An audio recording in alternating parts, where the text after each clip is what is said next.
And we're live. What's up, y'all? Welcome back to our Fish the Moment live stream. Today, Randy and I are going to be talking about the best early winter areas on Clearwater lakes. There's a bunch of guys already in the stream. Good to see William, Ken, Kevin, Josh, Mike, Terry, Ryan, PK, Dan, Timo, all the guys who are usually in here. Good to see everyone. Gabe, James, Table Rock Kid, John, how's it going? Great to see everyone. Randy, how you doing tonight? Doing good, Johnny. How's it going there, man? Oh, not too bad. Just getting ready for Thanksgiving. We're going to be cooking up a bunch of pies. That's my responsibility this year. So we're going to be making some pecan pie, dark chocolate, and also some pumpkin pie. So I'm excited about that. Oh, that sounds good, man. Definitely. Awesome. Well, guys, excited to talk about these early winter areas with you today. There's a lot of misconceptions about winter bass fishing. I know some of you guys are going to be up north and won't be able to fish at all, but for those who don't have ice on the lake right now, this is one of the best times of the year to actually go and catch both quantity and quality of bass. I think a lot of guys get scared off by the cold temperatures and don't go out fishing because they think the fish are going to be really lethargic, they're going to be super deep, but a lot of times you can catch fish fishing moving baits in pretty shallow water and have a blast. So Randy's going to be covering the shallow water areas that we need to focus on these Clearwater lakes, and I'm going to be handling the offshore areas. And we're going to be going through 4 different lakes to give you guys a perspective of different lakes across the country because they don't all set up the same. But the key here is that they all have clear water. And by our definition, clear water is any time when you have more than 4 feet of water visibility. So you have 4+ feet of water visibility somewhere on the lake. That is a clear water lake in our opinion. So Randy, let's just jump into it, and if you can start sharing your screen, let's jump into Table Rock Lake and start taking a look at some good shallow water early winter spots. And while Randy's pulling that up, we'll just kind of define early winter as like that December, maybe late November through the end of December time of the year when water temperatures are still maybe in the 50s or the high 40s, and when you don't necessarily have a big chill yet. You don't have temperatures dropping into the 15 or 20 degree range like they might in January or February. The shad haven't started dying yet. Usually the shad start dying around 45 degree water temperature. So I think about the early winter time, anytime you're fishing when there's not super cold temperatures. Now again, some parts of the country you may never get water temperatures below 50 degrees, and so you're kind of in that early winter / late winter period of the year the entire time. I don't know if I've been saying late winter, Randy, I meant early winter, but early winter. And so in that early winter is like December, anytime the water temperature is like 48 degrees and above. So looks like you got it pulled up here now. Let's jump in and talk about Table Rock. Yeah, first of all, I think that a lot of people, when you talk about early winter fishing, that's really relative to just like you're talking about, Johnny, it's really relative to the part of the country that you're in. And it's also unique to the specific lake you're on because every single lake it's got a unique characteristic about itself that can be duplicated on different lakes, but a lot of times it's just completely unique. For example, like Jonny and I were talking before we got on the podcast tonight about the similarities between Lake Lanier in Georgia and like Table Rock Lake or like a Bull Shoals Lake here in the Ozarks. And while you do have a lot of similarities in those lakes as far as water clarity, some parts of the lake have the same type of bank angles.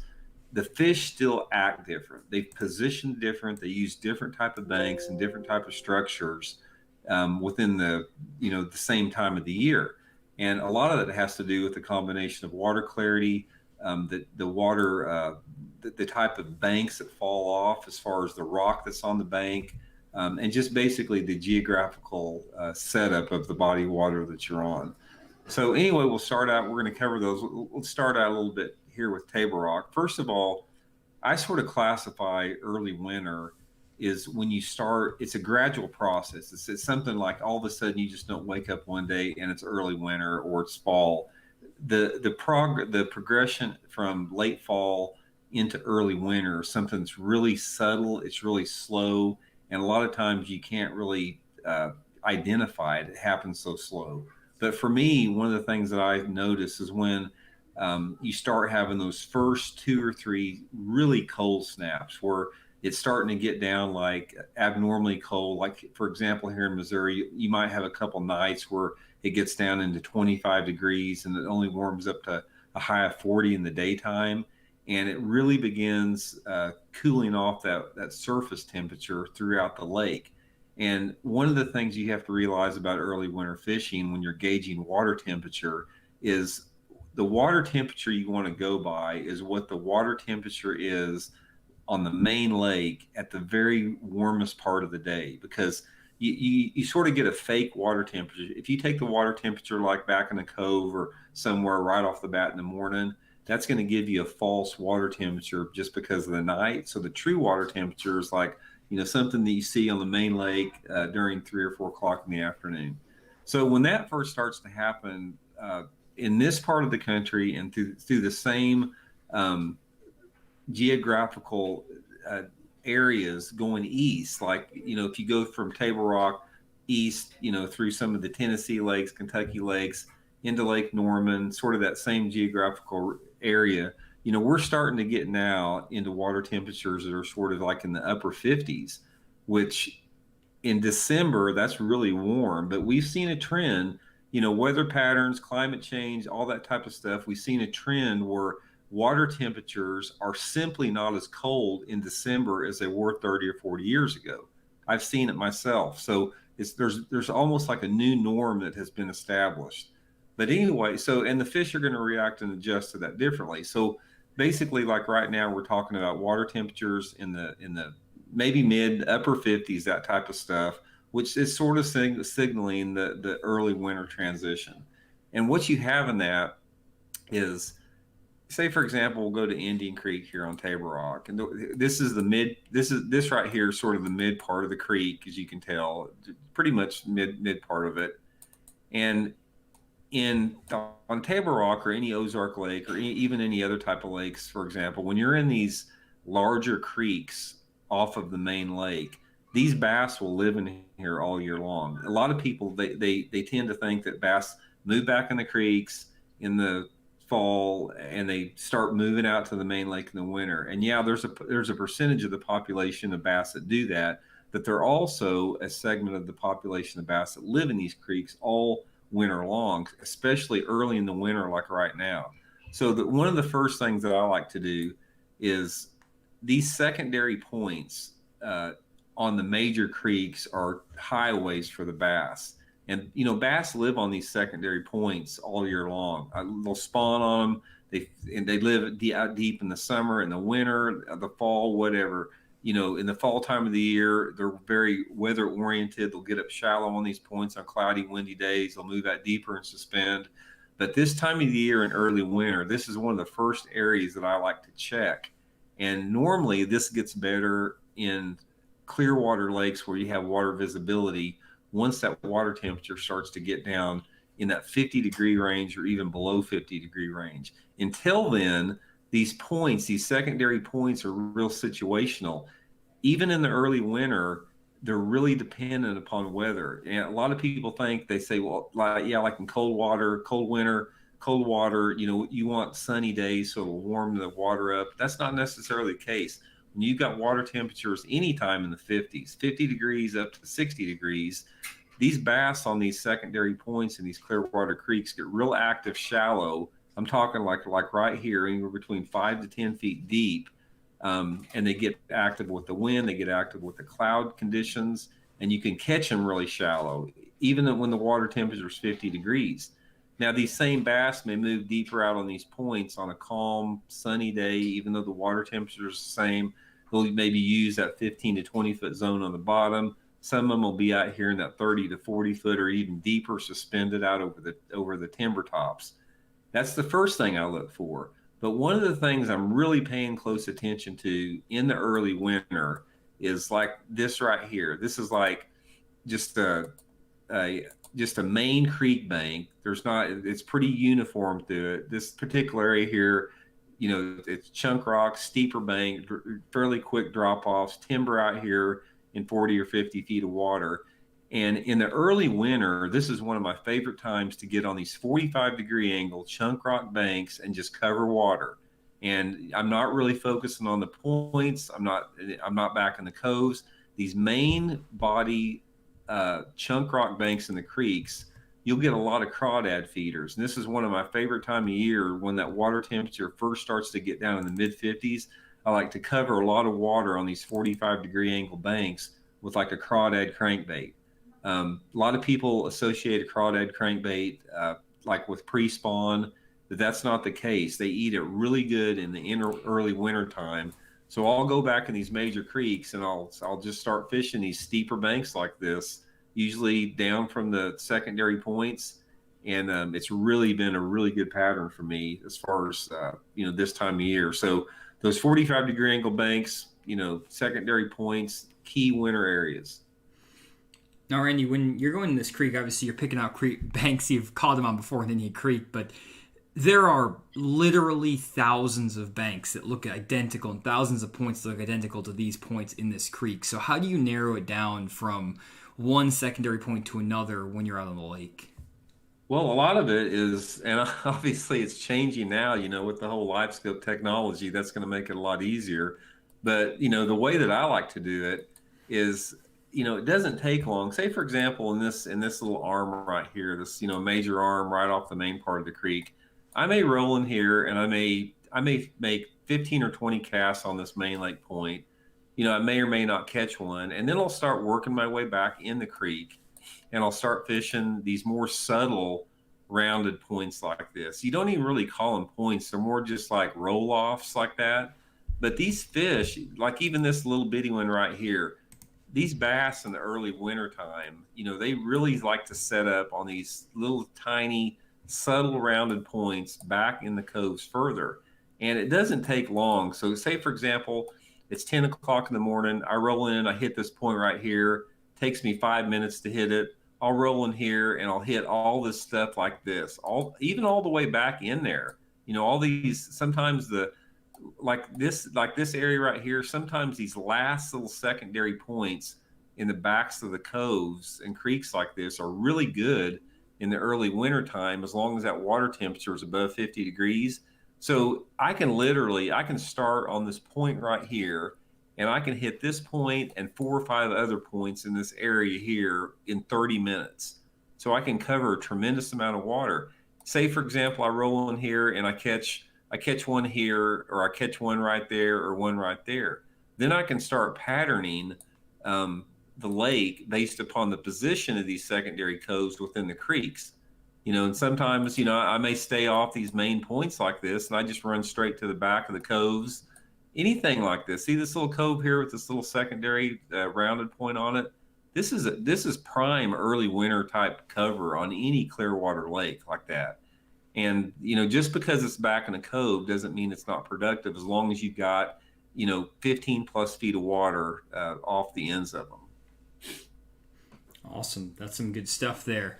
So let me switch over here, Andy, and while if you could, I'm just going to pull up my screen, my Navionics. While I'm doing that, could you pull up like Hartwell so that you're ready to go on that? Now I'm going to pull up Table Rock here for you guys as well. Now I'm going to cover some offshore stuff because Randy, obviously shallow water expert, was fishing over here in Indian Creek on all these secondary points.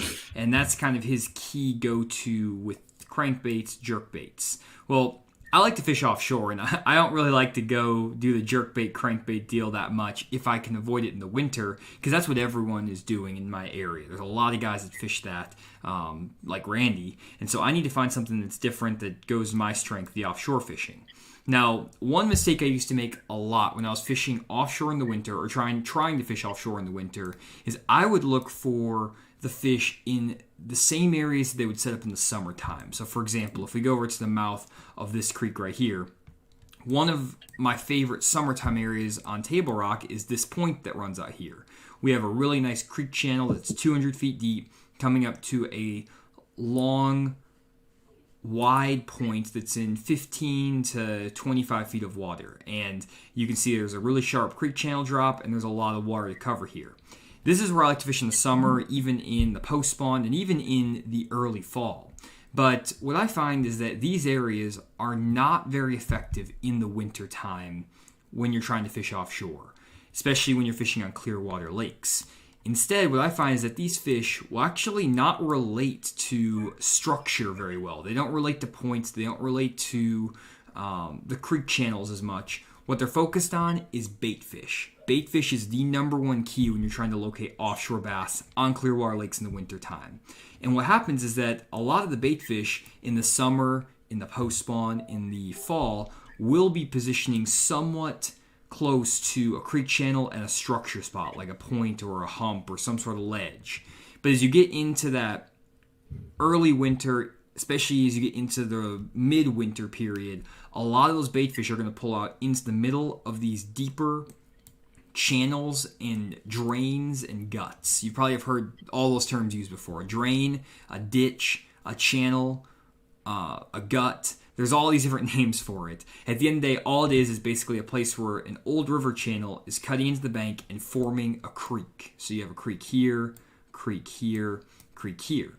And what will happen is that these bait fish, instead of sitting up on a point here, or even like around this point, are just going to be sitting out over here, over 100 foot of water, 200 feet of water sometimes, feeding on bait fish. And what you'll find is that the bait fish are actually going to be suspended in anywhere from 30 to 90 feet of water, and bass will be positioning around them out here in the middle of these bays, in the middle of these drains.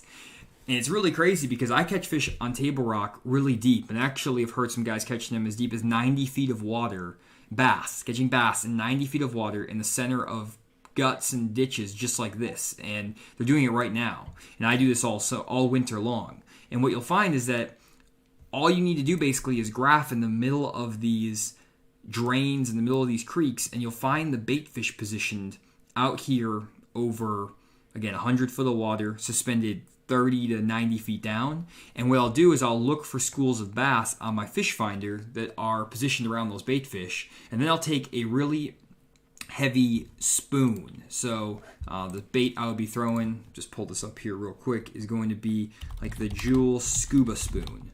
And this is a really heavy, spelled scuba wrong, is a really heavy 1 ounce metal jigging spoon. And this is the deal when you're fishing vertically for these fish. You can also catch them on an ice fishing jig or a poly jigging wrap, a Demiki rig. There's a lot of baits that you can fish vertically on these fish. And I'll be making a bunch of videos about this in the next upcoming weeks. But the key is getting a heavy bait that you can drop straight down to those fish very quickly, because I'm using my electronics to actually look for these fish. I'm going to be using my 2D sonar and my live scope to fish vertically for these fish. And all these fish, again, are going to be in these guts, and they're going to be roaming and moving a lot because those bait fish are going to kind of be swimming up and down these drains. You'll find that maybe earlier in the morning, they'll usually be pushed a little bit further back in the creeks, and then later in the day, they're going to be pushed out more towards the main lake. You'll also find that when you have really strong current, those bait fish will get sucked out to the main part of the lake, and they're going to disperse. They're going to spread out more when there's a lot of current. When there's less current, you'll find that they push deeper into the creeks, and they're going to be more grouped up, and that usually makes them easier to catch. The toughest situation, honestly, is when you have a lot of current and those bait fish are really spread apart, and a lot of times it's even hard to get bit at all fishing in these offshore areas, these guts and these drains. So if I find that most of the shad are on the main lake and there's a lot of current, that's when I'll actually switch up and try to go fish up shallow like what Randy's doing, instead of trying to catch those isolated, spread out fish. And the key to the creeks I'm looking for are that I don't want a creek that's as narrow and finger-like as the one that Randy picked out here. Randy picked out a very narrow finger-like creek. And the reason this is great for Randy is because these fish basically are going to use these secondary points as their feeding ground to ambush bait fish. And they can move out of this 90 to 100 foot of water and quickly move up into the shallower water around these points. And this quick transition from shallow to deep water is really good for the bait fish to feed and the bass to feed as well. But if you're looking for offshore fish, you need to find areas where you have a much more gradual slope to the bank, and it needs to be a wider pocket. So for example, like this area here, where you have not as many secondary points, there's not a lot of places that would look good for shallow fishing, and that will push those bait fish out really deep in the middle of the water column, out here just suspended in the middle of these drains and guts. And basically what I'll do is just get to the lake and I'll just graph through the center of as many of these drains and many of these guts as I can until I find the fish. I figure out how deep they're in. Once I find the depth of those bait fish are in, I'm going to drop my spoon or an Alabama rig or a Damiki rig or whatever I'm fishing down into those areas, and I'm just going to find a bunch of fish offshore in these type of areas all winter long. This is not just a early winter, this is an all winter deal offshore. So that's how I do it, Randy. How does that sound to you? That sounds a lot more complicated than just going down the bank with a crankbait to me.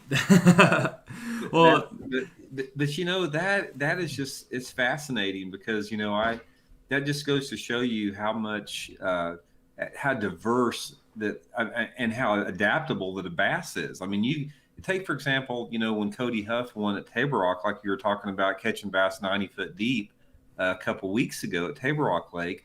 Also, I think the guy that got second place in the tournament caught him like on a spinnerbait or a square bill up the river.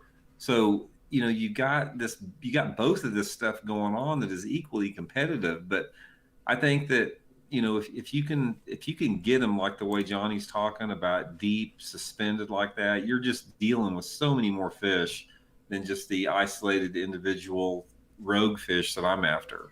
Yeah, and I've had days on Table Rock in the winter where I catch 50 to 120 bass a day, where I'm absolutely just bringing them in the boat. And you get a lot of 2.5 to 3 pounders doing it too throughout the day. Smallmouth, largemouth, everything.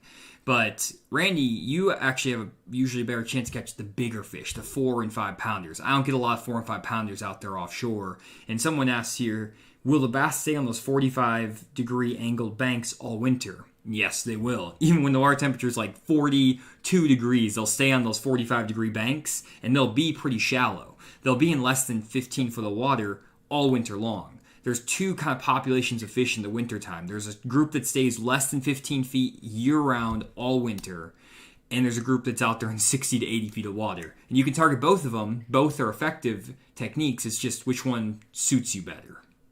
Yeah, and it's just like, you know, like Johnny says a lot, and like, you know, we've been fishing a lot together this past 4 or 5 months, and it's like, you know, Johnny spends so much time hunting for these fish with his electronics, and I'm fishing the whole time trying to catch fish. But once he gets on them and once he finds those fish, that's when he can make up that ground. I mean, I've got to be consistent throughout the day, catch them all day long. And that's why Johnny, if he hasn't caught a fish at 2 o'clock in the afternoon, he doesn't lose confidence, because once he finds them, it's boom, boom, boom, boom, boom. So, you know, there's advantages and disadvantages to both techniques. 100%. Yeah, it's not an easy way to fish with the offshore deal, especially in the winter because you're driving a lot to find those bait fish and stuff. But once you find them, you can catch more offshore fish in the winter than any other time of the year. They group up so tight and get really tight to those bait fish schools. And if you know how to pick them off, which again, we're making a lot of videos about that here over the next few months, it can get crazy. So what would you do then on a Lake Hartwell, Randy? So we're talking about Table Rock there first. Let's switch over to Lake Hartwell. Okay. This is a blueback heron lake, and that's going to throw some curveballs in there, at least for the offshore bite. And it's also, again, a similarly Clearwater Lake on the East Coast. Yeah, here's what we're talking about as far as each lake is unique to itself. And while Hartwell has some similarities to Table Rock, it's extremely different because, like I said, Table Rock Lake, you've got a threadfin and a gizzard shad base. Lake Hartwell, those fish, there are threadfin shad in it, but they feed super heavily on those blueback herring. And if you've never fished a blueback herring lake, it is completely different because these bass, the spotted bass and the largemouth bass on a blueback herring lake, they act like striped bass. They roam out off the bank over nothing, just chasing these herring all the time. They're not setting up on cover. They're not positioning. They're just roamers like that. So, and not all of them are like that, but some of them. But here's what we have at Hartwell, from my perspective, from the shallow water perspective. You've got 2 different areas, as far as I'm concerned, that you need to focus on. One would be the upper river portion of Lake Hartwell, and I'll explain why here in a second. And then I'll scroll out, and I'm going to show you the down the lake here. Now, down the lake here on Lake Hartwell, if you've ever, I'm sure there's a lot of people listening that have fished Hartwell before, so they know what I'm talking about. This is the key juice on Lake Hartwell, the lower end of it. I mean, you've got the Gumlog Creek here where there's a ton of tournaments won, and this whole lower end is this is one of the most complex lakes I've ever fished as far as the type of bank and offshore structure. So you can see out here, there's just tons of islands, all this type of stuff. And in the wintertime, in the early winter out here, um, this is real situational to the weather because when you're talking shallow fish, now Jonny can go over these deep suspended cane pile, offshore lead shoal fish. But what I'm talking about when I'm fishing the lower end of the lake like Hartwell in the early winter time, I'm going back in the back of these coves off the main lake. And like Jonny talked about earlier about getting in the guts, in the early winter time, these shallow coves like this that may be 15 or 20 foot of water, these real, just the stuff like this, not real deep. These fish will set up in the middle of this stuff in the early winter out here, and they'll get in anywhere between, 5 to 20 foot of water. On a cloudy, windy day, you might be able to run like way back in the 5 to 7 foot zone and toss a lipless crankbait or a jerkbait straight down the middle of it and catch them. On some days, they may be a little bit farther out, like in the 15 to 25 foot zone, and you can catch them like just reeling a swim bait or even underspin, something like that. Real situational on the weather. Also, you've got some dock fish that can be caught in the backs end of these. Some of the deeper dock ends with brush on them in the early winter are going to be good. But in the early winter, like I said, you're still talking water temperatures in the 50s. So these fish have not really, they're still shallow. I mean, when the water temperatures are in the shallow, even in clear water lakes, they're gonna bite shallow. But if you're fishing like on Lake Hartwell on the lower end of the lake, shallow, it's very weather dependent. You want those days that are windy, you want those days that are cloudy, nasty, rainy days. That's going to be some really good fishing days. Also, if you're fishing the lower end of the lake in the clear water like this, um, these little rounded, gravelly secondary points can be real good on those nasty days. Burning a spinnerbait over the top of them, maybe possibly even the top water if the water temperature's in the 50 degrees, shallow crankbait, whatever, those fish will get real shallow on it. But that's a real hit and miss deal. The more, in my opinion, the more consistent bite on a blueback herring lake, if you want to fish shallow in the winter, in the early winter, we're talking about water temperatures still, above 50 degrees, this is when I go up the river sections of it. And I'm not in this particular section here. This is a really good part of Lake Hartwell because you have a lot of intersections of feeder creeks in this particular part of the lake up here. And in the early winter time, in the fall time of the year, I really like to go back into these creeks. And I'm fishing way back in the creeks, fishing the docks, isolated wood, whatever visible shoreline cover is, maybe some secondary points. But what I like to do in the early winter is that water temperature starts to get closer down to that 50-degree mark. I move out to the main lake, close to the creek's arms here, and I'm fishing the main lake itself. These main lake structures, these steeper banks on the main lake like this. These are sort of short, bluffy, steep banks. You can see by the contours here, and then you got a lot of little main points all along the main part of the lake here. Stuff like this, these subtle points, rounded points like this. The thing about this, these fish will use these little subtle secondary point, not secondary, but subtle main river points up here, shallower than they do down the lake because your water visibility is like half what it is down by the dam. Water visibilities in this part of like Lake Hartwell, you're talking about sort of maybe in that 3 foot range, depending upon the type of weather and runoff and rain you've had recently, versus that 8 to 10 foot visibility down the lake. So one of my favorite techniques in the early winter on a lake like Lake Hartwell, Lake Lanier, Russell Lake, any of those blueback herring lakes, is I go up the river till I start to see a water clarity change, and I start fishing these basically the main lake points up the river with like jerk baits, crank baits, smaller swim baits, that type of stuff. Obviously, Alabama rig would be real good if you're not fishing in a tournament. But these fish will use the bottom on these type of points, and they'll also suspend out here at the same time. So you're going to have two different populations of fish. You're going to have those fish that are living in 5 foot of water or so, and then the ones that are suspended 5 to 10 feet deep over like the 10 to 30 foot zone. And every one of these points, when you go up here on a lake like Hartwell and you're on the main part of the lake, I mean, some of the points, depending upon the side of the lake you're on, are going to be steeper than others. I mean, you're going to have some real flat points, and you're going to have some steeper points, usually based upon how the lake's turning up through. When you're running up there, you'll have a steep side on one side, channel-oriented side like you have here, and then across the lake, you'll have a flatter side. And either point can be good. You could catch them on these channel swing points, or they could be on the flatter side. It's a matter of just running them. So what I like to do is I'll get into an area that I like the looks of it, and I just start hitting every single point that I come to up the lake. And you'll know within a couple of hours if it's going to be productive or not. A lot of times it's a matter of just figuring out the right bait they want.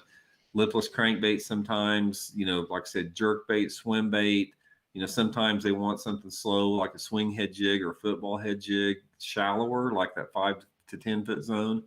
But overall, in the early winter time, blueback herring lake, I'm up the river until that water temperature gets below 50 degrees.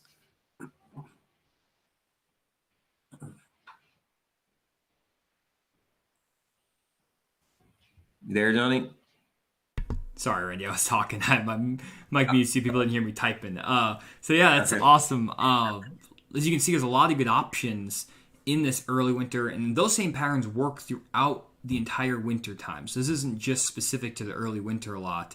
And as you can see, you have the shallow water patterns, you have the kind of deeper-ish water down by the dam, and then I'm going to talk about the offshore stuff. There's so many options in the winter, and I think a lot of guys think the fishing is just awful in the winter overall, but I find that it's some of the best fishing of the year if you know what to look for.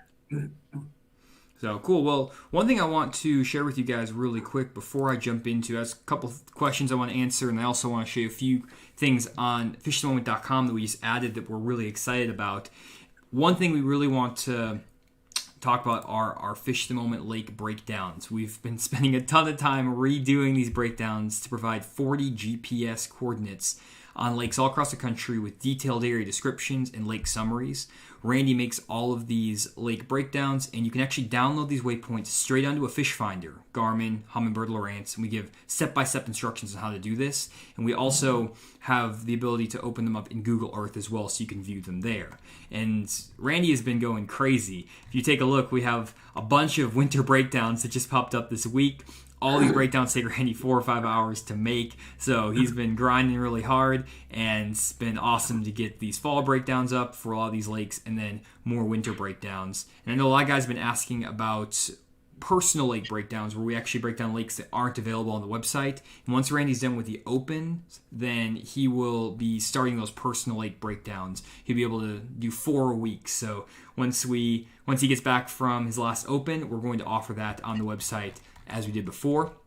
Another thing to just mention is that we have our upcoming virtual seminars, one on offshore winter bass fishing. I'm talking a little bit about offshore winter fishing in this live stream, but I'm not going near into the depth that I would in this seminar. I'm going to include sonar recordings, navionics maps, explain bass fishing migration offshore, our offshore bass fishing migration, as well as all different baits, techniques, retrieves, all those things to catch literally 50 to 100 offshore bass almost every trip you go if you follow what I talk about in the seminar. It's an awesome one, so definitely check that out. And then Randy and I will also be doing an advanced winter crankbait fishing seminar for those who are wanting to fish up shallow. I love fishing crankbaits in the winter, even though I love offshore fishing even a little bit more. And that's going to be on December 17th. And December 3rd is the winter or the offshore winter seminar next week. So definitely check these out if you haven't already. And we've also offered a recording of my advanced electronics seminar that's been super popular, and I've done 4 of them now, and I feel like most of the people who want to do it probably signed up, but we are offering this seminar for sale. So if you want to check this out, you can, if you couldn't make them before because of a conflict or whatever, you can purchase the recording. It's a 3-hour seminar with awesome information on all of the nitty-gritty aspects of electronics and how to apply it to catch a bunch more fish. Last thing we want to talk about really fast is that we are doing a merchandise holiday sale all the way through Christmas. So 25% off on all merchandise. We have the Fish the Moment OG hat for those of you who have been with the channel for a really long time. We have the OG shirt. We have the Performance Sun shirt, which is a really good price now. You can't beat that $40 for a really nice sun shirt.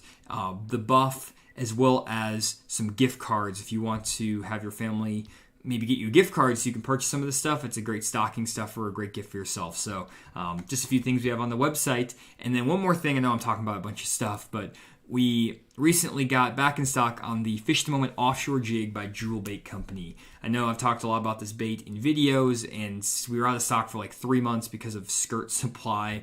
It was kind of a nightmare getting stuff from overseas for all fishing lure manufacturers. But now that we're back in stock on skirts, we have plenty of inventory, and these jigs are amazing. They come through cover super well, and for $6.99 you get 2 jigs. It's a 2-pack of a 5/8 ounce jig, so you're basically getting $3 a jig. High quality components, super high quality skirt that you can't find on any other jig in the market. Definitely check out this jig if you're wanting to catch some fish offshore any time of the year, and I'm going to be throwing a lot this winter as well. So that is all of the announcements. So let's jump back over to Hartwell and talk about some offshore areas. So one thing that we did get a question on, we have actually got a couple questions. One was from Men73, who asked about the depth of water I mentioned on Table Rock, how I was catching fish on 90 feet of water. And he said, usually you hear about the thermocline, and the thermocline means that there's going to be a certain portion of the water column where the oxygen is so low the fish can't survive. And this is kind of an illustration here of the thermocline that I'm going to throw on the screen here for you guys. This is kind of just a basic illustration of what the thermocline is. And basically what you have is a phenomenon where you have warm, oxygenated water on top of the water column and cooler, less oxygenated water on the bottom of the lake. And this creates a band of water called the thermocline, where these two water columns, or these two types of water meet, and all the water below the thermocline is basically unlivable for bait fish and bass. But the thermocline only exists when water temperatures are pretty warm, like above 70, maybe 75 degrees. When that water temperature starts dropping in the 60s and the 50s, the thermocline actually disappears, and this is what is called the fall turnover. And because that thermocline disappears, those fish can now live as deep as 100 feet of water. There's nothing holding them back from going super deep. And on very clear lakes, those fish and the bait fish can go 80, 90 feet deep, and that's where a lot of the bass will go to chase them. So you can fish super deep water in the winter. Don't be afraid to go down to that 90 foot of water range. You can still catch them down there. And then one other question we had was Michael says, are you graphing 45 degree banks first, looking for shad cover? No shad means don't fish the bank. Do you do any graphing on your banks, Randy, before you fish them, or you just kind of pull up and just start fishing them? No, I keep an eye out on my electronics as I'm fishing, and, if I see something great, but I usually don't go in there and graph them first. I'm paying more attention to the depth off of the bank and just the type of, bank structure that there are in the visible cover. Got it. Yeah, and I don't usually graph down banks too much. I just find that it's easier just to fish down them and see if they're in that area. I graph if they're more offshore. It's maybe a little bit better. Do it that way. But yeah, so Lake Hartwell. So Randy mentioned that he was fishing on the lower end, doing some stuff in the middle of the guts, and also fishing boat docks with brush piles around them, or then up the river arms. Well, I kind of take a similar approach to the first technique Randy does, where he said he was going, in the back of these pockets, and he was finding where the shad and the bass would be pushed up in the backs of shallow pockets. But instead of fishing in the middle of these guts and drains, let's say 20 to 30 feet of water, I'm fishing much deeper. And I'm actually out here out in front of these guts and drains, fishing for bass that are suspended again over 50 to 80 feet of water. Now, I just want to show you a couple spots where guys have caught them really well in Bassmaster Classics, actually, on Lake Hartwell in the wintertime. And these are just areas that are known great areas. One of them is this pocket right here where Casey Ashley caught some of his fish during the Bassmaster Classic in 2015 when he won that event. And basically what you have here is you have a main creek channel that runs right here and a secondary creek channel that splits off into this pocket. And what you'll find is that the middle of this creek channel is 60 feet deep. And what will happen is that in the mornings on a lot of these lakes that have blueback herring in them, the blueback herring will push shallow. They'll actually push all the way in the back of these pockets and cuts. And a lot of guys were catching fish on underspins and jerk baits, like Randy was talking about, in the middle of these creeks, just fishing in the dead middle of the creek. But then as the day progresses and you get the sun peeking out after the first hour of the morning and the low light conditions disappear, those blueback herring will move out of the creeks and get to the mouths of these pockets. They actually make a pretty big move in and out throughout the day. They'll swim more than like your traditional threadfin shad. So basically what you'll find is that these fish are going to be positioned wherever those blueback herring are. So if the herring are out here in the mouth of this gut here, in the mouth of this creek, that's where the bass will be. If the herring are back here in the middle of the gut in the back of this creek, that's where the bass will be. And what Casey was doing is he was throwing an underspin with a fluke as well as a football jig, dragging it on the edge of these rounded points in very deep water, 35 to 45 feet of water. What would happen is that these bass would be positioning on the edge of these points, right on the very tip of these points, right before they drop off in the center of that gut. And those herring, every once in a while, would move up out of the middle of that gut, up into that shallower water to feed on standing timber and rock piles and things like that. And he would be able to position his boat and just make repeated casts on these different points over and over again to get bit. Another area that Casey was catching them was up in this area, and he was fishing these, actually it was right in here, this drain right here. And again, those fish would push further back into these drains in the mornings, chasing the herring in 20 to 25 feet of water. And then as they progressed, they moved further out here towards the middle of the lake, and they would be in this gut in 60 to 70 feet of water, and he was catching them off points like here and over here and over here. But again, the fish were positioning in 25 to 40 feet of water, and he was actually fishing his underspin and his football jigs on the bottom really slow, just crawling them up there. And whenever he would get around the bass, usually he would get bit if the blueback herring were in this section of the gut at that time. If the blueback herring were back in here, though, he wouldn't get bit. So it's all about that herring movement. If you're not where the herring are in these guts, you're not going to be catching them. And there's a lot of areas like this around the lake, and so finding these special little guts and drains is very difficult. Because if you scroll into every single pocket, there's a gut in every 20 feet you go. So the key is not only do you have to find out if the gut is effective by graphing it beforehand, finding the herring on your graph, but then once you do, you have to determine what the movement is throughout the day based on the sunlight, the wind, the cloud cover, the sun, stuff like that, of where those bass will position based on different conditions. So this is going to be kind of a key deal on Hartwell, and that's how I would be fishing usually on these lakes this time of year. The only exception to that would be maybe fishing some offshore brush piles. As you get into this like fall to early winter transition, some really good areas are places where, let me find a good example of this. Let's see here. Here we go. So, for example, this was an area where Brett Ayler was fishing during one of the Bassmaster Classics, and there's a little point right here, and there's a deep creek channel in 100 feet of water, and there was a cane pile or a brush pile right here off the tip of this point, right next to that creek channel. And in that early winter and the late winter time, some of these bass will position on brush piles right on the edge of that creek channel, almost on like a channel drop. And this is where a lot of spotted bass will stack up. And you can catch some fish throughout the day that will pull up out of deep water, get in those cane piles to chase herring, and the herring will actually be feeding on those cane piles as well. So that's another little deal. You can kind of just run all these little points where the creek channel swings in tight and there's a cane pile up on top. So that is kind of the approach I would take if I was fishing on Lake Hartwell, if I was doing offshore fishing. Now, a couple questions that we have here. One question is from Jay Power. He asks, does the winter strategy change for lakes that only average 40 feet deep and are stained?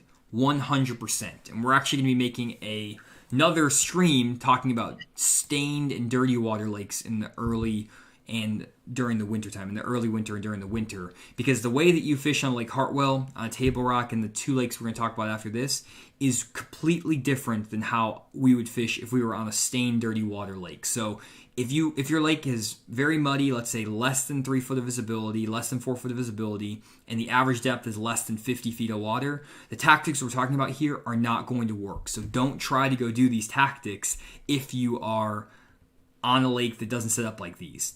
We're talking specifically clear water lakes, 4+ feet of visibility. So, Randy, next up we're going to be talking about Lake Washita in Arkansas. So if you could pull that up, that's where we're going next. And the reason we're going to Washita, guys, is that we want to give you guys a perspective on a lake that has grass.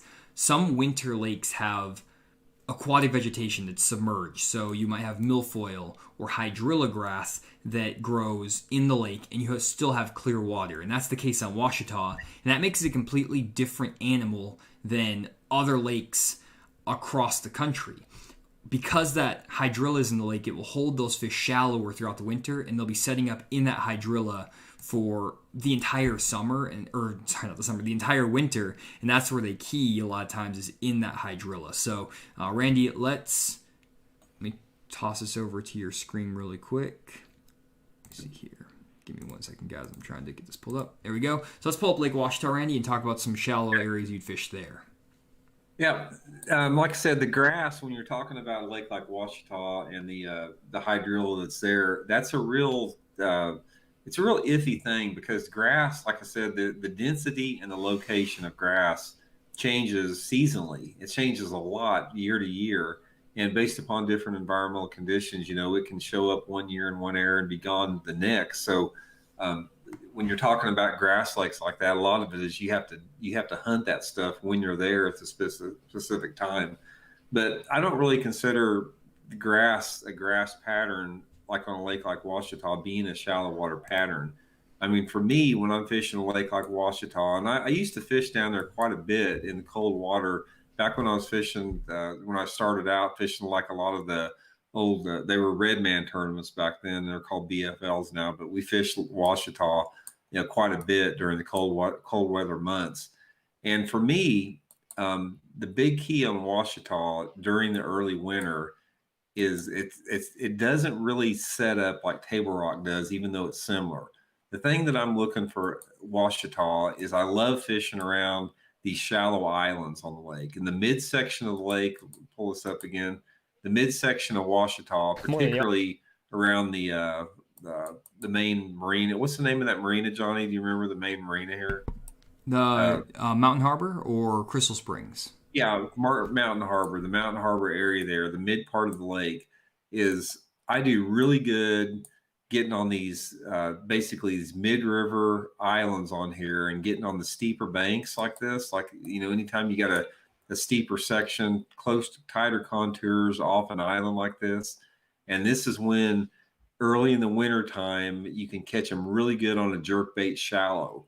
Basically positioning your boat at a 45-degree angle, cast into the bank. A lot of these fish are going to come out of like 5 to 10 feet of water on the jerkbait. And both, largemouth and spotted bass, both, I'm not really fishing any of the flatter stuff like this. I'm just going down these islands, whether they be visible islands, offshore islands, in places like this right here, tight contours. And you don't really have to be point oriented. It's not like these fish are going to set up on the main point. You can get just straight down the steeper portions of it as well. And there's quite a few of them in here, even the smaller ones like this. You see all these islands into here? Every one of these islands like this, like this particular one here, there's going to be one section, a sweet spot of the island, just like right here where you got a little bit tighter depth contours. And when that water temperature starts to get down close to 50, like I said, there's a lot of those fish will suspend, shallower on those steeper contours. That's the first thing that I look for. Second thing that I'm going to look for in lake like Washita again is I'm going to come out over here and hit up the river arm a little bit more. If you notice here on Lake Washita, you can see once you get up in this particular part of the river here, you've got some steeper bluffy banks here. You've got the flats over on this side. But notice the transition about how the lake lays from like this portion of the lake right here to like this portion of the lake right here. This is like the first area of the lake on the rivers, and the other rivers the same way too, that starts to get a little bit steeper right here. You can see the contours, get a little tighter. Let me scroll out a little bit more. And I'll come out again here to these steeper channel banks on the river part. And just like I was saying at Table Rock, I'll get on these banks right here and just cover water. Steep banks, crawfish crankbait, just get on it and just cover as much as water as I can. Just concentrating on, there may be isolated rock piles, there may be some irregular features along here, there may be some isolated wood laydowns around here, picking apart whatever is available shallow. And to scroll out a little bit more, you can sort of see what I'm talking about here again, how the unique part of it, there's always portions of a river section that change and get hot. For example, like this back in here, this was good like in fall time of the year, mid-fall, early fall, mid-fall, the flats here, isolated wood on the flats. And as it gets early winter, they start to move out a little bit on the steeper stuff here, even in these steeper coves. And then gradually by the dead of the winter, they're farther out in the creek here. So two things on Lake Washita that I would suggest on a lake like that, fish those islands, fish the tight contours, run up the river to the first main steeper sections of bank, crank that steep rock, fish a jig on it, fishing tight to the bank. You're not really fishing anything over 10 foot deep, and sort of fishing it like you do pre-spawn. There's a lot of similarities on Clearwater lakes between the early winter and the late pre-spawn period. A lot of those fish set up and, they get on the same type of cover. The difference is in shallow water fishing in the early winter versus the pre-spawn is the size of the fish. The size of the fish that are up on the bank in the early winter tend to be a lot smaller than they are in the pre-spawn. When that water temperature in the pre-spawn starts to get up into the mid to upper 50s, that has been down in the 40s and 50s, that's when the biggest fish in the lake get shallow on these same type of areas. They get on the same type of stuff here. But in the early winter time, what you're talking about, a lot of times these are smaller fish. They're keepers. I mean, you can catch an occasional good one, but you don't have those large numbers of those 3 to 5 pound bass using the same type of cover as you do in the pre-spawn, even though they're using the same type of cover. Got it. Randy, I hate to break it to you, but I would kick your butt on Washita. You went to the wrong end of the lake, buddy. I fished Washita a lot over the years, so I know Washita really well. What you mentioned there, Randy, is interesting because all of that definitely is the case with the section lake that you're on there. The Irons Fork area has very little to no vegetation, and so it's a lot of grass, a lot of timber. And so what Randy talked about is 100% accurate on that part of the lake. Unfortunately, for Randy, if he was fishing against me, I would be going to the completely other end of the lake. So Randy was over here in the Irons Fork, North Fork area of this is Iron Fork area of Washita. I would be over here in Blakely Creek as well as in Rabbit and Cedar Creeks. And here, on most good years, you're going to have some sort of hydrilla grass. And whenever you have a lake that has hydrilla grass in it, you're going to have a huge population of bass living around that grass. And the best time of the year to fish that stuff is from the middle of November through the end of March. And there are a ton of big bass actually that will get around a lot of these islands and things in this area and all over through here, as well as back in Rabbit and Cedar Creek and in Blakely Creek. And they'll be positioning in less than 5 foot of water around shallow vegetation. And you can burn a lipless crankbait like crazy. And I've caught them on Lake Washita in 50-degree water, burning a lipless crankbait over the top of grass mats that are like, the grass will be 2 or 3 feet under the surface over 10 foot of water, and you can catch 4, 5, and 6 pounders burning a lipless crankbait as fast as you can reel it over the grass in less than 2 foot of water, and they will come unglued on it, 4 and 5 and 6 pounders. It's crazy. And they're just around these islands with the grass and everywhere, and the biggest fish that you'll catch this time of year are going to be in 2 foot of water or less, 3 foot of water or less, all the way through January and February. You can find them sitting up in less than 10 foot of water on these points around these islands, things like that, with a lipless crankbait, as well as throwing like a Norman Deep little N, as well as a wigglewort. And this is how most tournaments get won on Washita, especially on cloudy, windy days. Now, question was on color. Gabe was asking about color. Just a red rattle trap, red striking red-eye shad, or a Excalibur 1 knocker. And one thing I found on this lake is the bigger the rattle trap or the bigger the red-eye shad you throw, the better. So a 3/4 ounce size, and just burn it as fast as you can, and they will engulf it.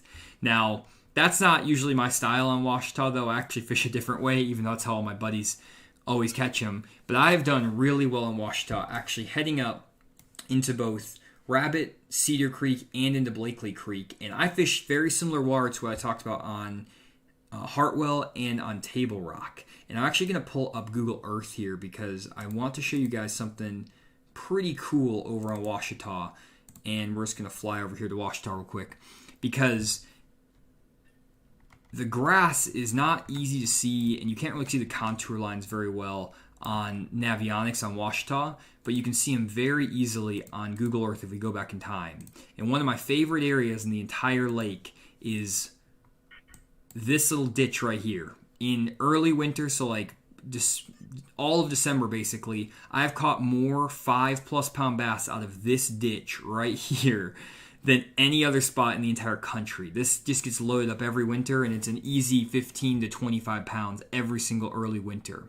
And what happens is that you have a ditch right here that comes into this area, and there's grass usually that's lining this ditch in, let's say, 3 to 15 feet of water. And I know I'm giving this up. I've given this up in other videos before, so I've already blown this area. I used to catch them here a lot like 5 years ago, but I don't fish in there anymore.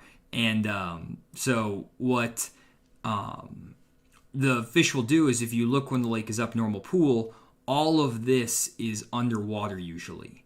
But as the lake gets drawn down a little bit, you can kind of start to see where the ditch is, and you can kind of draw out here where that ditch comes in. And these fish will set up right on the edge of the grass when you have sunny, bright days and calm days.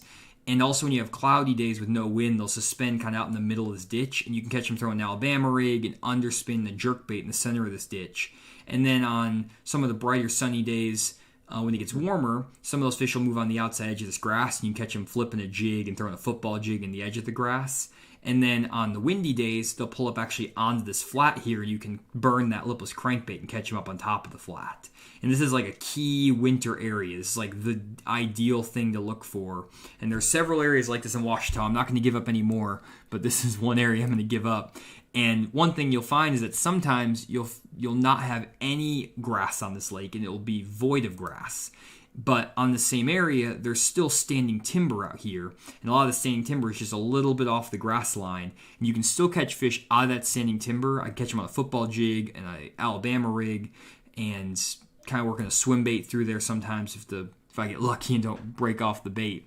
But usually a football jig and an Alabama rig in the timber a little bit deeper, and also in the center of this gut, when that grass isn't there, also produces, which is similar to what I talked about earlier on Table Rock and on Hartwell. But the area up here in Blakely Creek, as well as going over here into Rabbit and Cedar over here, same deal applies. If we take the lake back in time, there's a lot of these little grassy ditches and grassy drains that will hold fish. And some of them are just, your standard little point or a little pocket, and there's grass drains here.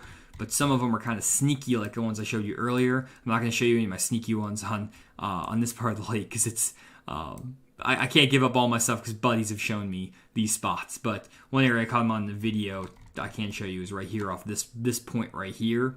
And there's timber off this point and off here, and I've crushed them here. And so, again, I can't show you all the spots that I fish here because, again, buddies have shown them to me, and I can't do that to my buddies. But these are some areas I've caught them on right in through here. And if we pull this up on Navionics real quick, transition this over, you'll be able to see what that looks like. Kind of, it's really bad contour map on Washita, but there's kind of a channel that cuts in here, and there's timber all around in this area, and there's actually a ditch right here you can't see, and that's the areas I catch them on a lot. So little ditches, little drains leading into pockets, and the fish will get in the center of those drains on grass. And almost every tournament, if there's grass on the lake, every tournament's going to get one, either fishing grass ditches with a lipless crankbait or a jig, or they're going to be caught on Alabama where you got in the standing timber. Nowadays, that's just a way to catch them, unless you get a windy day and you can burn that lipless crankbait up shallow. So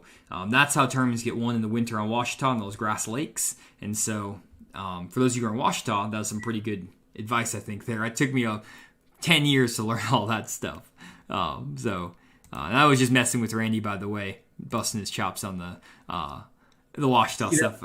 That's interesting, because back when I fished Washita all the time, there wasn't any grass in it. I mean, there was no hydrilla, and so obviously they're going to be in the hydrilla when you have it. But one other option. Hey, Randy, could you pull up your Navionics, just because I'm seeing myself double on your screen. Yeah. Just click on your Navionics there. There you go. Yeah. Yeah. One other thing that you might try early winter a lot of times, and I have caught them at Washita doing this, is if the lake happens to be abnormally high, there's a lot of flooded bushes in the back of those flatter creeks, and you can catch them out of those flooded bushes in the early winter. I've actually done really good fishing jerk baits around them if it's high enough. So there's a lot of different options, besides grass. Obviously, you're not going to compete with like the 5 and 6 pounders that you're talking about, but yeah, that's a lot of different options there. Yeah, and that grass deal, that's just a thing you just have to know about and just learn from years of experience. That's a lot of times, guys, when I fished tournaments back in the day, a lot, and I say back in the day, I'm not that old, but I fished over 125 tournaments by the time I was 18 years old. And on all those tournaments as co-anglers or fishing as a boater or fishing in junior clubs, one thing I learned is I fish the same lakes over and over again. And while I can go out and catch fish with Randy in videos on these lakes in this area of the country, Table Rock Lake, Grand Lake, I'm not an expert on those lakes. I don't understand where the fish go in certain times of the year and what areas hold the bigger fish. But on a lake like Washita, I know it very well. I've fished it hundreds of times, and I know which sections of the lake hold the bigger fish and what patterns are productive. And so if you see guys in tournaments and stuff and they're kicking butt on a certain lake, it's usually because they know what section of the lake is on fire in each month based on certain conditions. Like I know when there's grass on Washita in Blakely, I know how to catch him. If there's not grass in Blakely at that time of year, I also know how to catch him. And I know how to do it in pretty much every other season of the year as well. So that's kind of the challenge when you go out to tournament fish, especially if you're just starting out, is that you don't necessarily know where all the good areas are, and unless you stumble on them in practice or your first few days of fishing, it's hard to beat the locals. And it's hard to beat the locals even in these opens, Randy, right? The guys that are just going to all these tournaments and jackpotting them. Very difficult, yeah. Awesome. Well, let's talk about Cumberland Lake then, Randy. That's the last one we're talking about, and it's going to be primarily a smallmouth fishery. Someone did ask about that earlier. While you have that pulled up, and I'm going to answer a couple questions here. Yeah. Got a question from Ruderuk. I don't know how to pronounce that name, but do you run into and catch crappie in the same type of offshore structure as bass? Yes, if I wanted to fish for crappie, I catch a limited crappie every single day I go fishing, basically. I find so many crappie while graphing offshore. I just choose not to fish for them. I leave them for other people. I usually actually go and if I ever find a big group of crappie, if there's a crappie guy in the area, I'll be like, hey, come fish right here. I have put a lot of guys on crappie over the years because like I'll just be graphing around and I'll see them be like, hey, go over to this point over here. I'll like show them on their graph and mark it and say there's a giant brush pile with crappie in it. So I do that stuff all the time just because other people can enjoy them and I'm not going to fish for them. So good question there. But anyways, Randy, Lake Cumberland, deep, clear lake again, super steep, 4+ foot of visibility, and also smallmouth. So how do you fish differently on a smallmouth lake in the winter? Oh man, I love Lake Cumberland. Lake Cumberland is one of my favorite lakes in the country because it's such a massive lake. I mean, if you've never been to it, it's absolutely huge, and fish is huge. It's not necessarily that it's that much more giant than a lot of the good sized lakes in the country, but there's so much fishable shoreline that, like on Lake Cumberland, like for example, you can see this little arm off a creek here. You could spend all day just right here. I mean, literally, there's so much good looking cover. The banks look good everywhere. That it just fishes great. Fish is really big. But when you're dealing with early winter smallmouth on a lake like Cumberland, and I'm going to say that Cumberland's got a diverse mix. It's got largemouth, spotted bass, and smallmouth. But obviously, on a lake like Cumberland and a lot of different lakes across the country, when you're dealing with largemouth, most of the largemouth are going to come in the backs of the little coves and the little feeder arms down here, or they're going to come well up the river. That's where you catch your majority of your largemouth. You very seldom on a smallmouth lake like Del Hollow, Cumberland, that type of stuff. You very seldom catch many good largemouth out on the main part of the lake. And the spotted bass are just sort of mixed in between. But the things that I want to look for in the early winter on a smallmouth lake is I'm on the lower end of the lake. I just think there's a bigger population of big smallmouth on the lower to maybe lower mid end of the lake for the most part. And I'm on the main body of the water. Most good smallmouth lakes that you have across the country, they've got a lot of they've got a combination of gravel and bluff. And that's what I'm looking for is I'll go down on the lower end of the lake here and I'm fishing all of these steep banks and steep points, on the main lake itself. And, every one of these, there's tons of like little, just main lake round. Some are more defined than others, but here's just a typical point on Cumberland. It's just main lake bank here, turning it into a rounded steep point. You've got 50, 70 foot of water a long cast away from the bank. And you've got a mixed rock variation here. A lot of these banks, like on Cumberland, you have a combination. They can be boulders, they can be chunk rock, they can be basketball sized rock, there can be gravel all mixed in here. And there's a lot of rock transitions. Like here, this may be a steep rock point transitioning more, excuse me, into chunk rock and gravel on the main part of the lake. And those smallmouth will hold on these rounded main points all through that part of the lake like this. Normally what I'll do is I'll roll up, I'll fish these points, I'll fish maybe 50 to 100 yards down both sides of them. And this is a typical one right here. These smallmouth on certain days are going to be setting shallow. They'll be in 5 to 10 foot of water. You can catch them cranking, you can catch them on a jig, that type of stuff. And then other times of the year, they're going to be out in this 20 to 30 foot of water further out and suspended and on the bottom both. They're going to be both suspended and on the bottom. One of the things you'll find out about smallmouth on a non-northern natural lake, on a man-made southern, and I'll call this southern, but northern smallmouth, I'm talking about Great Lakes, that type of stuff. But on a man-made smallmouth lake that is common in Tennessee and Kentucky, you don't have the smallmouth suspended out on these steep banks and points like you do up north. Now they will suspend. You can catch them suspended out there, but a lot of times these smallmouth, they'll get on the bottom like in 5 to 30 foot of water, and they like the steep stuff out here. These steep banks, just these steep rounded points like this, and that's what I'm looking for. Is I stay on the steep stuff. staying on the main lake, and I'm staying on the lower end of the lake like this. So if I was fishing Cumberland right now, early winter, I would make this my main lake. I wouldn't go back in the creek arms much at all. The creek arms I'd use more like in the pre-spawn, different times of the year. Although you can catch them in here, I'm not saying you couldn't. You could. There's a lot of stuff in here. If you go to these creek arms, there's the same type of secondary points, but I don't catch the numbers or the size that I would out on the main lake here. So uh, even though I'm fishing points out off the bank, I'm still fishing. I still consider it shallow because it's bank oriented. All these places I'm talking about here, I can easily hit the bank with the cast.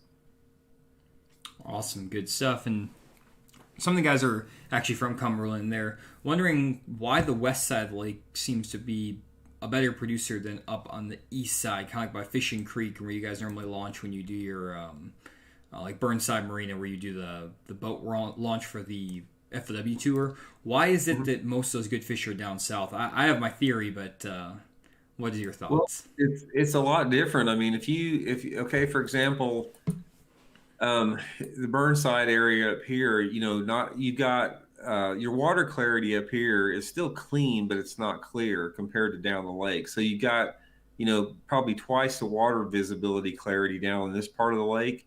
And also in this area up here, it's just laid out different. You have more flatter banks. You've got a lot of 45-degree angle banks. The lake's narrower a little bit. You don't have the major feeder creeks coming in like you do on the lower end of the lake, but mainly the habitat's different. This area of the lake right through here, this is massive. I'm talking when I'm circling right here, this is something that you couldn't possibly fish in a week's time. It's huge.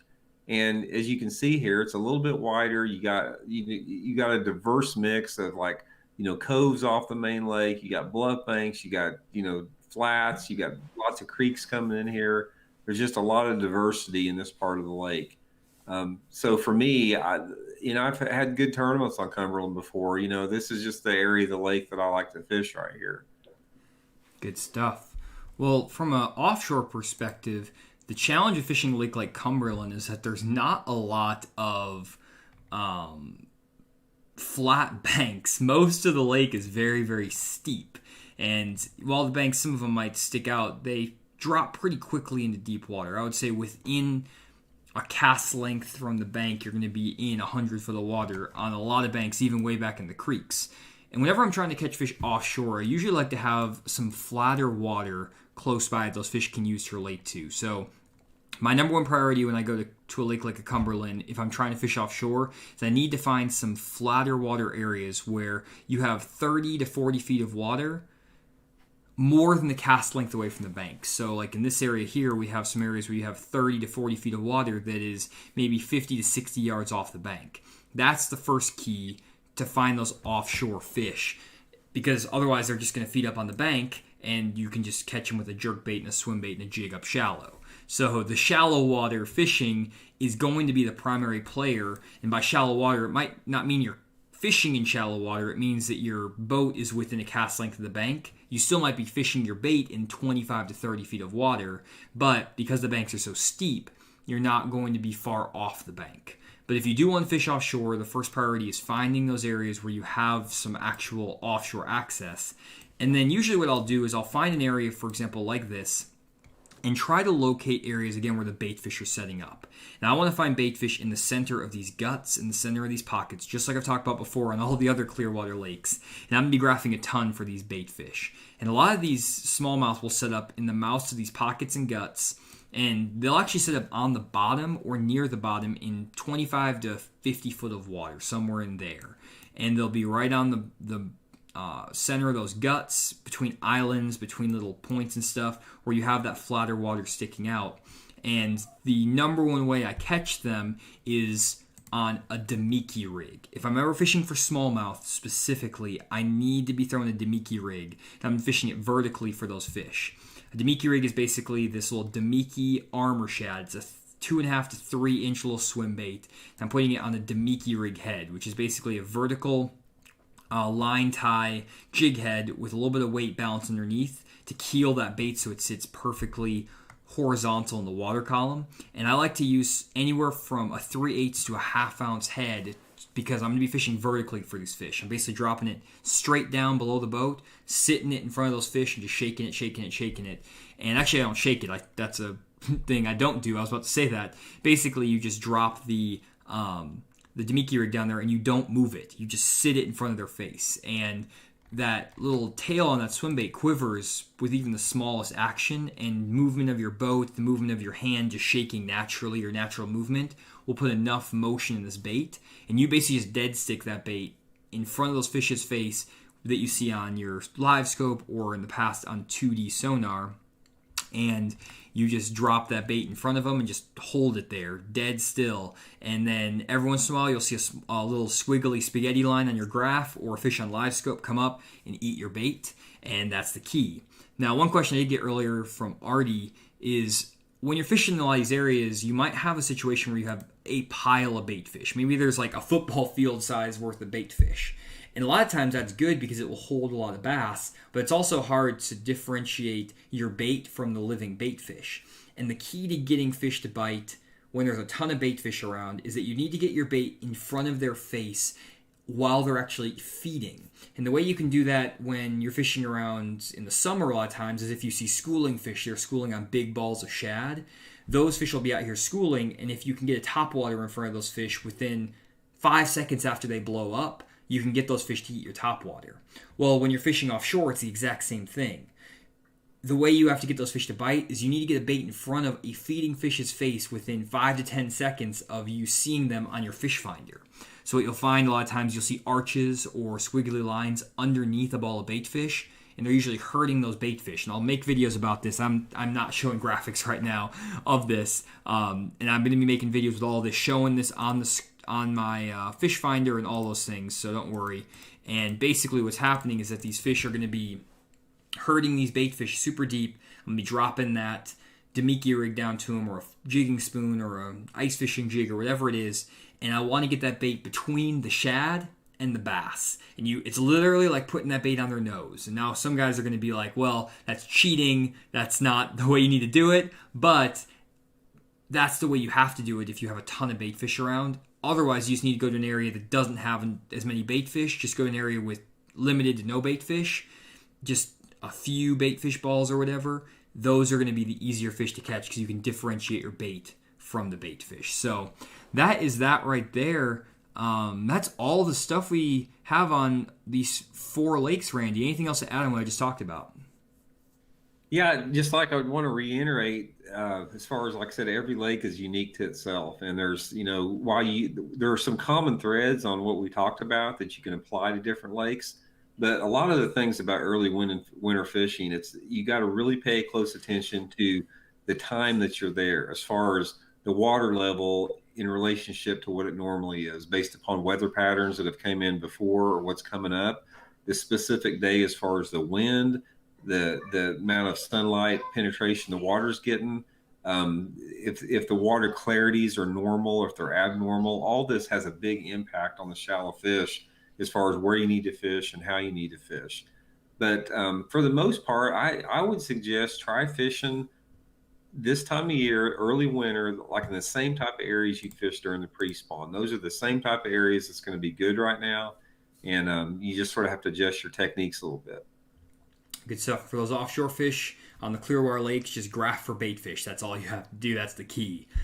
So before you guys all jump off the stream, one thing I want to share with you guys again is some of the stuff from fishthemoment.com. One thing we have that we've been working on really hard are Fish the Moment lake breakdowns. We've completely revamped them, and we're offering 40 GPS waypoints on lakes all across the country with detailed area descriptions as well as summaries of the lake. And you can actually download these onto your fish finder, your Lowrance unit, your Garmin unit, your Humminbird unit, and you can view these waypoints on your fish finder, which is super cool.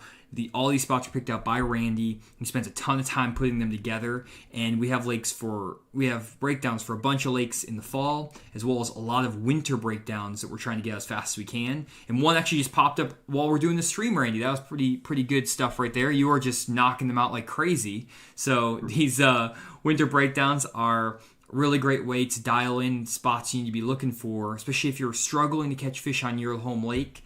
And we're also going to be offering the personalized lake breakdowns again once Randy finishes up with the opens. Another thing to pay attention to or to check out are our upcoming virtual seminars. We have an offshore winter seminar, so focus on offshore bass fishing. And I get into a lot of stuff I talked about in this video that I didn't explain with graphics and in detail. I'll be showing exact spots to go focus on catching fish, what to look for on your fish finder, the key baits, how to get the bait between the bait fish and the bass like I talked about earlier. All that stuff's going to be talked about in this seminar, and you're going to be able to get a lot of great info out of this. And then also a winter crankbait seminar that Randy and I are going to be doing about how to catch fish on a crankbait throughout the entire winter, even when water temperatures are as low as 40 degrees. We both love throwing crankbaits in the winter. It's one of the best ways to catch them, especially catching big bass. So definitely check out these seminars if you're interested in, especially if you're a tournament angler. Both these seminars are a must. If you fish any winter tournament trails, you could literally just take the stuff you learned in this offshore seminar and the crankbait seminar and dominate on your local tours between the two different styles. So definitely recommend that. And then we also have a recording of the advanced electronics seminar I've given 4 times now, and we filled up all the spots. So over 120 guys have taken this webinar, and people have really enjoyed it. It's got a lot of good response. It's the best seminar webinar, I believe, on bass fishing, period, out there for sale. If you guys really want to learn your electronics, learn about offshore bass fishing behavior, and how to take what you see in your fish finder and turn it into more fish catches, this is the seminar for you. Definitely check it out, fishthemoment.com.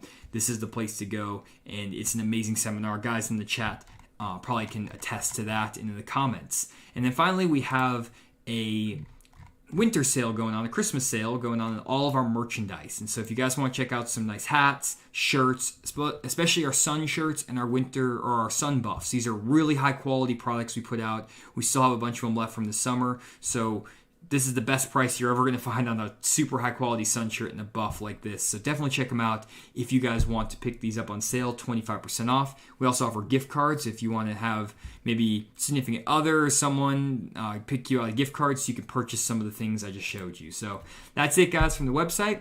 And that's it for the stream. Randy, anything else you wanted to talk about before we close up for the night? Yeah, just thanks a lot, everybody, for tuning in. We know that everybody that tunes into the podcast, they're pretty much hardcore Fish the Moment fans, and we definitely appreciate that. We appreciate the passion and the following, and that's what allows us to do this. And you guys subscribing to the channel, watching the videos, doing part of this. That's how we're able to bring you this information. So we don't take it for granted and appreciate everything on that. We really do. For sure. Really appreciate all the support, guys. And we got some cool stuff coming up on Fish at the Moment. You've seen some new graphics I've been putting in videos. I'm kind of experimenting with some stuff, but there's going to be some crazy stuff. I just got a camera drone, and we're going to be doing an awesome complete guide to dock fishing where I put a drone up in the air and showed you how I fish around a dock. It's going to be awesome. Really cool content coming, free to Fish at the Moment YouTube channel. So if you did enjoy this seminar, I would highly recommend subscribing to the Fish at the Moment YouTube channel to get notifications on all of our upcoming videos and learn a lot of great fishing info from both myself and Randy. So definitely check out the Fish at the Moment YouTube page and check out fishmoment.com. And other than that, we'll see you guys. Actually, I'll see you next week for another live stream. Randy's going to be fishing the Bassmaster Open, but I'll be here and we'll be talking about something interesting, and we'll be putting that out next week. So anyways, thanks guys for checking out the stream. We'll see y'all next week.